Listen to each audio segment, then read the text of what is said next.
Welcome back to Break of Throw. I'm here with the former Premier League champion, three-time Lakeside champion and current darts coach, Glenn Durran. And today we're doing a very special episode because we are looking at the five-time world champion, Raymond van Barneveld, Glenn. Yeah, one of the greatest throws in the world of darts, probably ever. But it hasn't always been the throw that we're going to be looking at today. So it's a good indicator to young players as well. Like your throw will evolve, and even with someone with the 5 world titles and arguably up there with the best throws, his has changed. So it's going to be a very interesting conversation. Yeah, I wanted to quickly touch on that. Potentially one of the nicest throws in the game. Define to me what is a nice throw. I think that at the point of release, so you're looking for a very smooth release. So you can see a jabby throw, which can be absolutely fine. All players are different, but you'll see with Barney, it's all about timing his throw, effortless, smooth, and that's a big part. Even the pullback is something I want to sort of highlight to players today. Nothing's rushed. And he's got a unique grip. He's threw a dart quite standard, and also he's stacked the dart. I think there's that story where he's played tail and thought if he's ever going to catch him, he's going to have to start throwing his darts different. So we'll have a little talk about his grip, which is fairly unique as well. But it's just the smoothness, and he does it better than nobody. Well, we actually had Raymond van Barneveld at the Live Lounge earlier this year, and he broke down his own throw for us. My name is Raymond van Barneveld, and this is my throw breakdown. The first important thing is how you stand. I'm a right-handed player. Some people are left-handed. Not very often left-handed, most of the time right-handed. So if you're right-handed, you put your right feet up. Not like this, because this is the old Roland Scholten stand, but you're further away from the board. So Glenn, Raymond says there about not putting your foot straight up onto the hockey.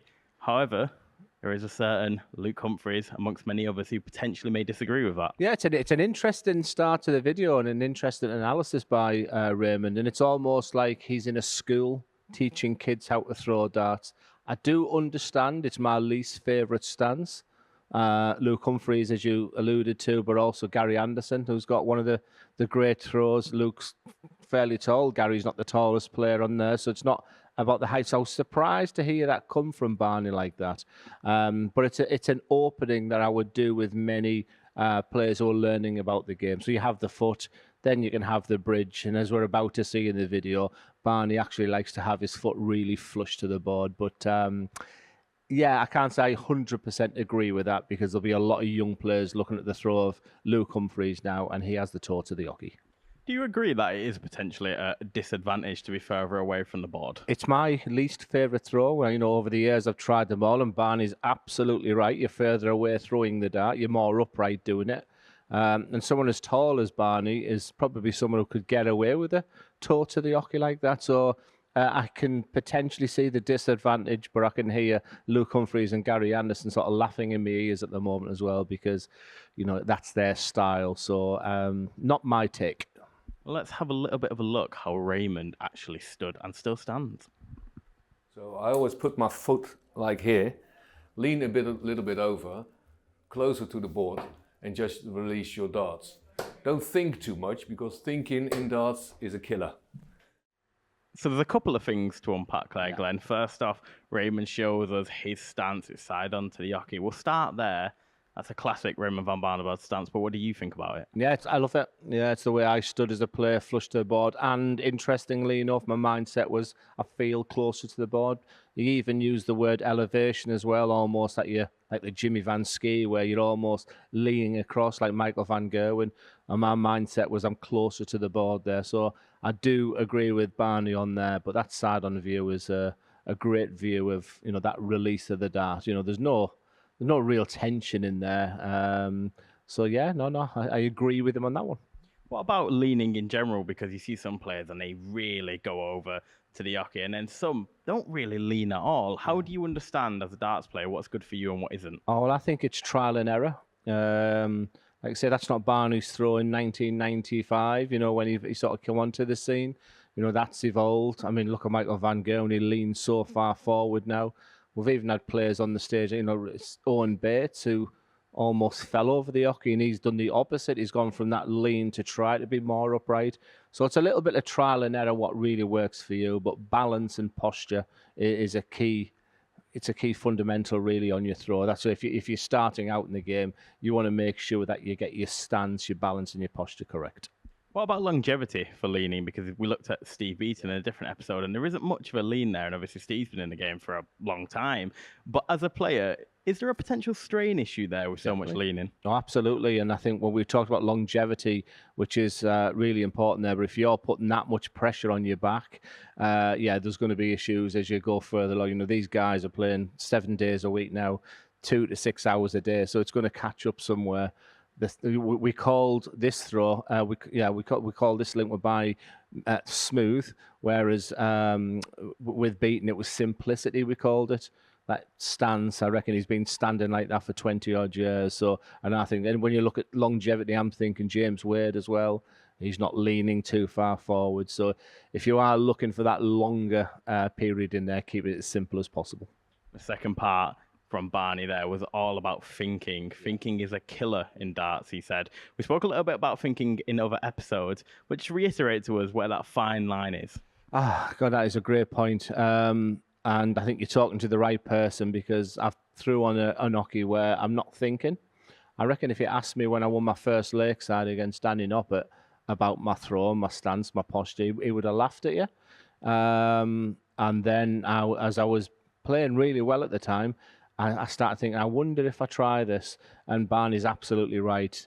If you're searching for maximum concentration up there, and as I've taught before, you don't do the A, B, C, D. You don't get too process driven when you're up there. It's the greatest place in the world to be, that stage. But when you're overthinking on there, it can be really, really difficult. So keep it as simple as possible. And honestly, the best advice I can do is stare at the target area you're looking for. And let your technique, which you've honed over weeks, months, years, decades, look after itself. But yeah, thinking up there, it is the devil. It really is. So Barney's spot on with that. The greats can just max that out. Well, let's let Raymond continue with the breakdown.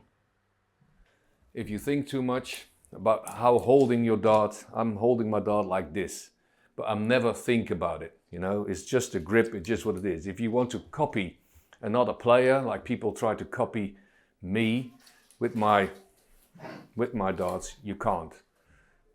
It's just you know, you pick up your dart like you do and just get on with it. So an interesting point there from Raymond, Glenn, and it's all about imitation. He recommends don't imitate a player. If it's one of your favorite players to watch, doesn't mean you can throw like them. I used to imitate. For some reason, it was Gary Anderson and Merv King. No idea why, because my throw was nothing like them. So I like to imitate, but I think what he was also alluding to there is grip. And I think I think we're born with a good grip. Barney has quite a unique grip himself, where the majority of his fingers are actually on the point of the dart. And we talked about the pinky and the different, and literally that little finger comes off the point just as on the point of releasing the dart as well. I think he's holding it different in a sense that he now sort of stacks the dart more. So the lower down that you throw on the dart, the more chance it's going to understack, like the tailors, like Barney's been doing. So I think we're blessed with a good grip. He uses a lot of fingers on the barrel on there, and it's just getting the timing and getting it the same each time. And that doesn't come, you know, days, weeks, months. But there's so many players out there who want success now. You know, Barney's been around now for 30 years, and that's why the throw in the game looks ridiculously easy to him. Interestingly, there's a theory within darts, isn't there, that it's how you pick up a pen is how you should pick up a dart. Do you subscribe to that? I used to, but I don't pick up a pen like I throw a dart. I understand the feel of it as well. And the best thing you want to do is reduce the tension on the dart as well. Try and hold it like a feather. Just, you know, hold that dart. So it's 24 grams, and sometimes when you're up there, it can feel a long way, and that's because you're gripping onto the dart and it's not coming out your fingers. So, you know, the ideal way is just to really feather the dart. And there's no better way than Barney. He just makes it look like he is throwing a feather. Yeah, grip's really difficult, very difficult to try and copy off somebody else's grip. I think we're blessed with a good or bad grip. Well, let's listen a little bit more to what Raymond has to say. So I'm aiming like this and just release the dart. And if you see it's too low, you give a little bit more power. Now this is a 60. Go back. Rhythm is also really important. If you practice at home, you know, your practice routine will be quicker than if you play another guy, and you have to practice on that as well. That's what I'm doing at home. So just release 3 darts. Walk back. And then wait a couple of seconds, say like 10 seconds. Because normally there is an opponent in front of you, and if you don't wait these 10 seconds, you're in a different routine than what normally happens in a normal game.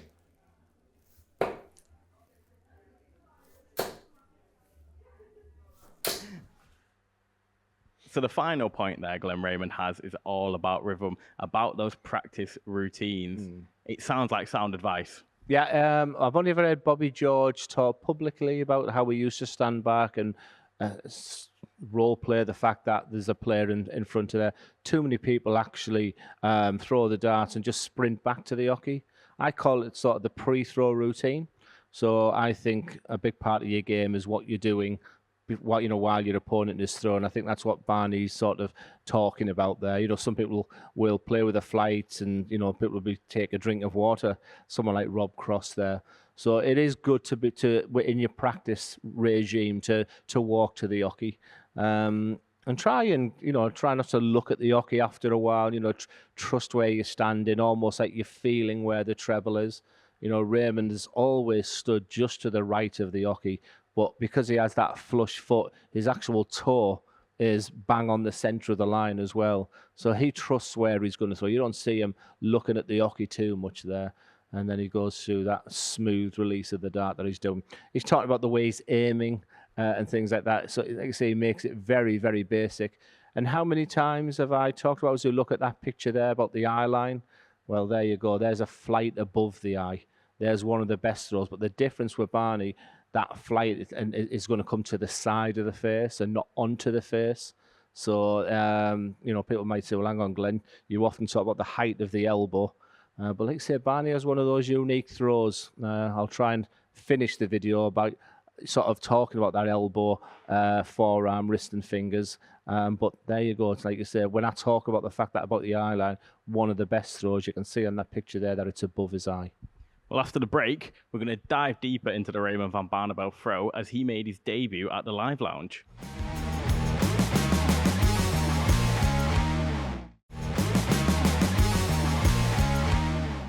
Welcome back to Break of Throw. We're analysing the legend that is Raymond van Barneveld with the legend that is Glenn Durrant. Now, Glenn, as I said before the break, Raymond van Barneveld did make his debut at the Live Lounge in the World Seniors, which means we're lucky enough to have some match footage of Raymond. And we're going to start here with the stance. Talk to me about the stance of Raymond van Barneveld. Yeah, it's beautiful because he's so tall as well. He makes you sort of feel a little bit inferior when you stood behind him because his technique's as good as anybody. It's almost like you're thinking in your mind, God, he just makes it look ridiculously easy. You know, and the height of him, he sort of dominates that hockey. You can literally see as he's taking the darts out of the dartboard there, Barney's already on the hockey with his wrist cocked back and he's ready to throw the darts. So, yeah, I think that's a big part of the way he plays as well. Like you said earlier in the video as well, a little bit to the right of the hockey. When you're stacking a dart, does it make a real difference where you stand on the hockey? Does it make it almost a little bit harder, or do you think if you're coming across your body, let's say you're on the left side and you're stacking it, does that make a difference? Yeah, I know Phil Taylor was very centre, but you can see his release point there is far right. But something maybe I haven't studied enough to maybe give an answer where I'm confident of saying that. I think he stacked the dart originally because he stood behind Taylor, who beat him in that infamous match that they had together. And he thought, if I'm going to beat Taylor, I'm going to have to change my style of throwing. So it is good to have a look back at his throw going back to the Lakeside, the mid-90s, because even someone with a throw as silky as that, it has changed. See, that's something I wanted to pick up about because Raymond said thinking is a killer, but he's also known as a bit of a tinkerer within darts. You mentioned there, that's a complete change of throw, and it's based on looking at someone else, thinking about someone else. And then in the modern day, he changes setup quite a lot. He's constantly changing either the stems to fly and potentially even the barrel itself. fine lines, isn't it? It's all about fine lines. Even if you know thinking is a killer, sometimes you still feel like you have to. But he's not thinking on the hockey. So if you're going to think, you've got to do that in your practice, in your preparation. So none of it. But what he was meaning there, at that point right now, the world has got to go blank, which seems a bit extreme in a line to say, but I'm trying to put you in the mind of Raymond van Barneveld at that point there. There's no thinking at that point. There's no talk about, he's made the decision to change the flights, darts, Peter Wright's, the classic one of that case. But all that decision making's been done before. The point of release of dart, you as a dart player need to find a mechanism where you are thinking nothing. It's a great feeling. It's a great feeling when almost, you give the mic to Barney afterwards and says what happened in that game and you don't know, because that's what they're striving for, that incredible amount of concentration levels. That's what he means by that. So I don't think the tinkering of the dart is linked to the thinking. So there's a good line. Tinkering is not linked to thinking, yeah. So the perfect balance really is when you're off the hockey, understanding how to change if you need to change. But then once you step foot on this hockey, that doesn't matter anymore. It's all about what happens here and just you and that board. So now I'm going to ask you to pretend you're a footballer and you're on the practice field. I'm trying. So they're practicing free kicks, they're practicing corners. You're allowed to think, try certain things. But when it comes to match day, it's instinct, it's individuality, it's trust. It's looking at all those things about your throw. So I make it very clear to anyone watching this, when Raymonds talk about thinking, it's that point as he's about to release the dart there. The eyes are fixated on the target area and the mind is blank. Very difficult to do, because if I said to you, don't think on the hockey, what are you going to do? You're going to think. And that's why I average 50 odd. But as we can see here, it's the Raymond van Barneveld throw side on. I love it. The fingers go up towards the back and towards the front, Glenn. What's that about? Yeah, it's a unique grip. It's a unique grip. There's a very much close up of that is there's a lot of, remember the thumb and the first finger? I said that's your power. And Barney's not a player who's that, that wrist is just going back there. Now, I would say to someone, open the hand at that point. But actually, Barney, a lot of his work at that point is elbow and the wrist. He's a very wristy player. So that's why you're not going to get that full extension of the arm afterwards as well. So he opens up the little finger comes off just about now. So the little finger's touching the point with the other fingers.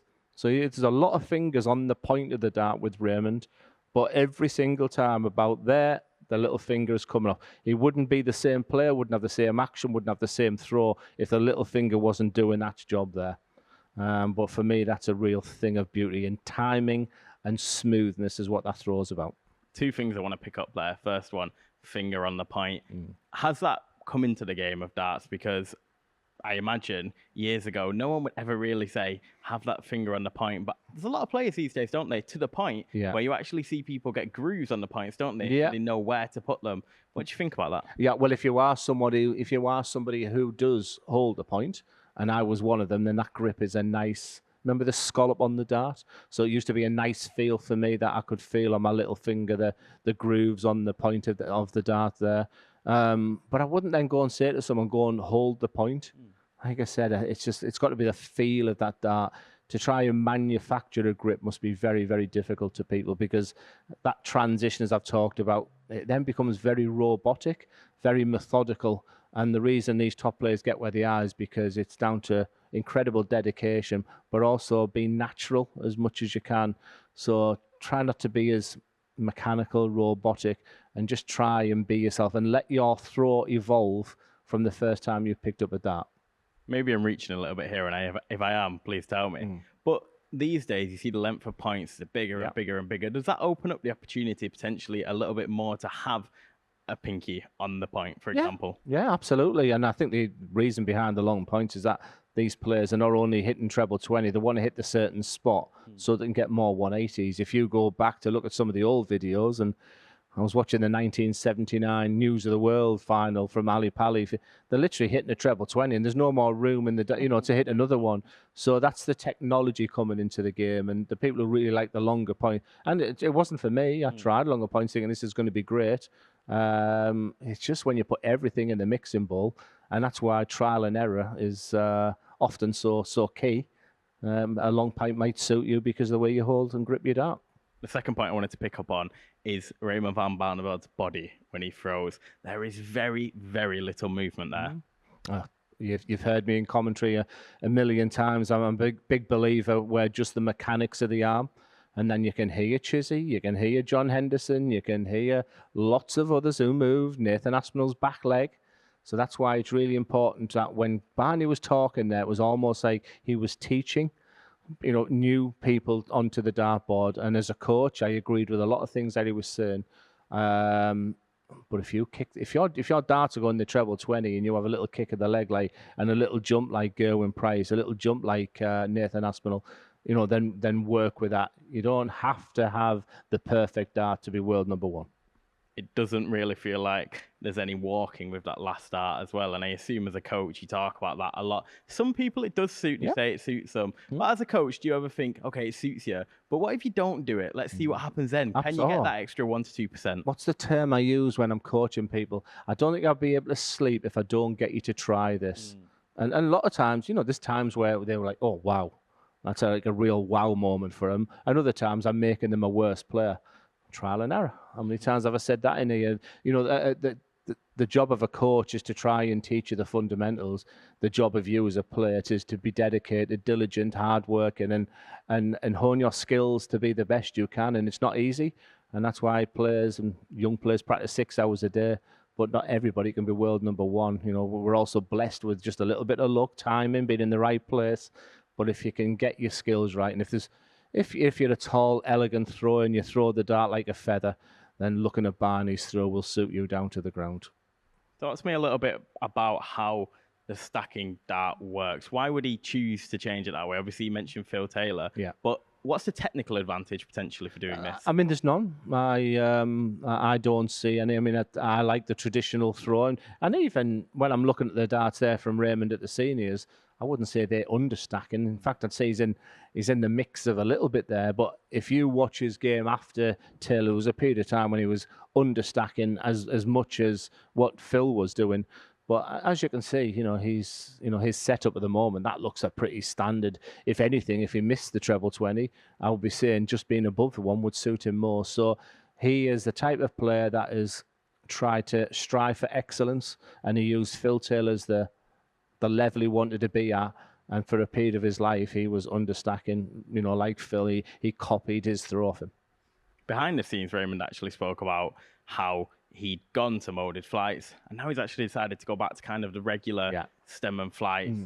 Where did those decisions come about? Well, how you're playing. I mean, I played in the seniors as well with a molded flight. It just didn't suit me. I'm pretty old school, and still putting a flight. I mean, in fact, very similar to Steve Beaton. I was someone who used the pair flight, and I felt it wasn't very cool anymore to be throwing a pair flight. So I tinkered a little bit. Don't fix something that's not broken, I think is the term at that point there. So you can see there's that much technology out there now. You can understand. And when someone's not playing very well, it's almost like they can panic a little bit and think, I wonder if I put this flight, I wonder if I do that, I wonder if I put a longer point, I wonder if I'll use a longer dart, I wonder if I pull my arm back, I wonder if I follow. Are they going to get a miracle answer? And the honest answer is, Raymond it's took him 30, 40 years to get to the standard that he's at now. Looking for a quick fix it's panic stations, and I wouldn't recommend it. I believe the top 5 maximum hitters in the PDC at the moment all use some sort of variation of molded flights. Do you think that's a coincidence, or from a coaching point of view, does the molded flights open up room for more maximums? You get different sort of deflections, and I've seen players like Nathan Aspinall go to, and he's succeeded. But then I still look at Luke Humphreys. He's got one of the most old-fashioned darts out there. This incredibly long stem, and it's what suits you. I don't think I could say to you as a coach, go and put a molded flight and you're going to be a better player.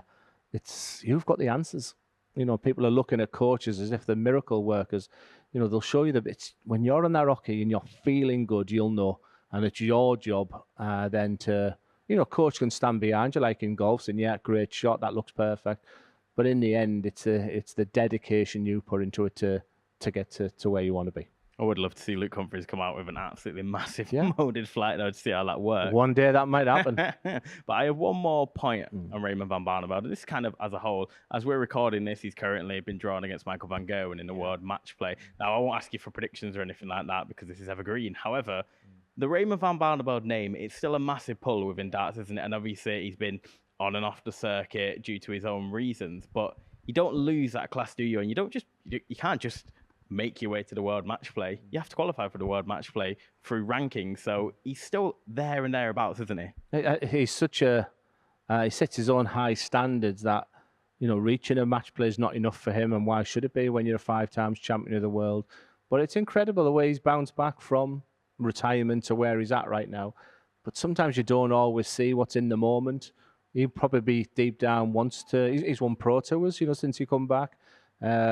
Just sometimes the harder you try, you know, it gets even more difficult. You're putting too much strain on yourself and worry.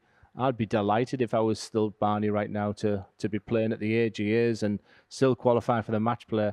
And what a mouth-watering game that is. For me, that was the highlight of the draw. Van Gerwen against Barney will still draw the biggest crowds and the biggest conversations. And that's all about mentality, isn't it? Keeping yourself at the very top of the game and having that hunger to be in and around those competitions. Like you said, you might not be winning those competitions anymore, but he still has that hunger when he stops playing. This isn't for me. I don't want to stop playing. And that also goes into the adaptability. How can I keep relatively at the top of my game? And it's mightily impressive, I think. Yeah, that competitive spirit never leaves you. But if you don't have the fire in the belly to do it, and sometimes Barney's come off stage and went, I think I've had enough. And then at times you're like, I want this again. That's the beauty of competition. And that doesn't leave you. And right now, Barney's right in the mix, making a great living as a dart player. But, you know, he'd be saying to himself, how can I get back to winning titles? And when you've got the likes of Littler, Humphreys, Gerwen Price playing, Bunting, all them players, it ain't easy.